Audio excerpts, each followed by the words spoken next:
Le monde entier fut stupéfait par ce qui se passa dans ce combat. Même au face-à-face, on sentait la tension. Pas de respect, pas de sourire, juste une hostilité pure.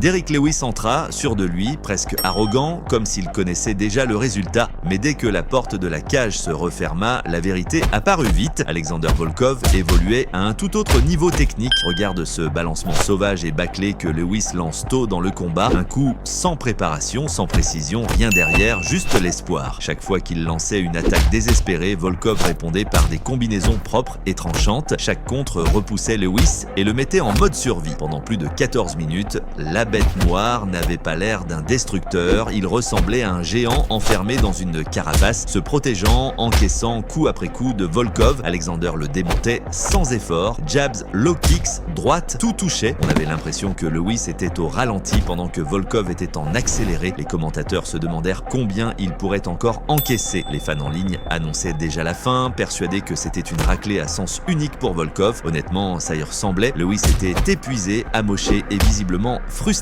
Volkov le pressait avec assurance, à peine en sueur, mais c'est le MMA des lourds, l'endroit où la logique meurt, le lieu où une erreur peut effacer tout un combat, et Derrick Lewis règne sur ce chaos. À quelques secondes de la fin du round final, Volkov commit l'erreur qu'il ne pouvait pas se permettre. Il se sentit trop à l'aise, trop détendu, et resta dans la portée de Lewis. Derrick planta les pieds, lança un immense overhand de droit, et il explosa sur le menton de Volkov comme une bombe. Le géant russe tomba instantanément, les jambes cédant, le corps s'effondrant tandis que la foule explosait. Lewis n'hésita pas, il enchaîna avec des coups de marteau brutaux jusqu'à ce que l'arbitre plonge pour intervenir.